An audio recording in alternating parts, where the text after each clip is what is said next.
আসসালামু আলাইকুম। প্রতিবাদ কণ্ঠ টেলিভিশনের পক্ষ থেকে সবাইকে স্বাগতম। আপনাদের সাথে আছি আমি মফনুর আলম। জমি দখলের অভিযোগে সাবেক এমপি শিবলী সাদিকসহ ১৫৮ জনের বিরুদ্ধে মামলা। দিনাজপুরের নবাবগঞ্জে জমি দখলের অভিযোগে দিনাজপুর -৬ আসনের সাবেক সংসদ সদস্য এমপি শিবলী সাদিকসহ ৩৮ জনের নাম উল্লেখ সহ ১৫৮ জনের বিরুদ্ধে মামলা হয়েছে। এতে আসামিদের বিরুদ্ধে জাল দলিল তৈরি, জমির মালিকদের জোর করে উঠিয়ে দেওয়া এবং সাদা স্ট্যাম্পে সই নিয়ে সাঁওতালদের ৬৭ বিঘা জমি দখলের অভিযোগ আনা হয়েছে। গত ৯ই ডিসেম্বর সোমবার বাদী হয়ে নবাবগঞ্জ থানায় এ মামলা করেন উকিল হেমরম নামের এক ব্যক্তি। হেমরম উকিল একই উপজেলার কুচদহ ইউনিয়নের খালিকপুর জাবরেপাড়ার এলাকার বাসিন্দা ও পেশায় একজন কৃষক।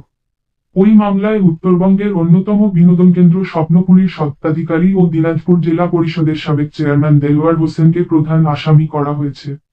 মামলায় শিবলী সাদিক ছাড়াও তার ছোট ভাই ও সাবেক উপজেলা পরিষদের সাবেক চেয়ারম্যান তাজওয়ার মোহাম্মদ ফাহিম ওরফে 90, চাচাতো ভাই তাজওয়ার মোহাম্মদ তাসিম, রাফসান সানি, নাফিজ ইমতিয়াজ ও স্বপ্নপুরীর ব্যবস্থাপক মিজানুর রহমান সহ ৩৮ জনের নাম উল্লেখ করা হয়। মামলার এজাহারে বলা হয়েছে, আসামিরা প্রভাব খাটিয়ে জমির জাল দলিল তৈরি করতেন। তারা এলাকার নিরীহ লোকজনদের ধরে নিয়ে স্বপ্নপুরীর ভেতরের একটি ঘরে আটকে রাখতেন।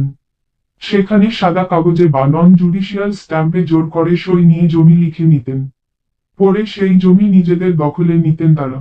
বাদীর দাবি, আসামিরা এভাবে জমি জবরদখল করে স্বপ্নপুরী তৈরি সহ অঢেল সম্পদের মালিক হয়েছেন। উকিল হেমরম এজাহারে উল্লেখ করেন, তার দাদা জটারাম হেমরম, দাদার চাচা নারায়ণ হেমরম ও ভাগা হেমরম মারা যাওয়ার পর ২০০০ সাল থেকে তাদের নামে থাকা কুচদহ ইউনিয়নের খালিকপুর মৌজার ২২ একর ৪৫% জমি দখল করেন আসামিরা।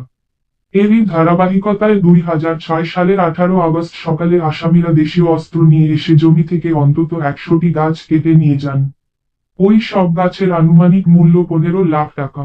আসামিরা ক্ষমতাধর হওয়ায় তাদের বিরুদ্ধে এতদিন কোনো আইনগত ব্যবস্থা নিতে পারেননি। মামলার সত্যতা নিশ্চিত করে নবাবগঞ্জ থানার ভারপ্রাপ্ত কর্মকর্তা ওসি আব্দুল ওয়াদুদ প্রথম আলোকে বলেন, জমি জমা জবরদখলকে কেন্দ্র করে গত ৯ই ডিসেম্বর নবাবগঞ্জ থানায় মামলাটি হয়েছে। মামলায় এখনো কাউকে গ্রেপ্তার হয়নি, তবে গ্রেপ্তারে অভিযান চলছে।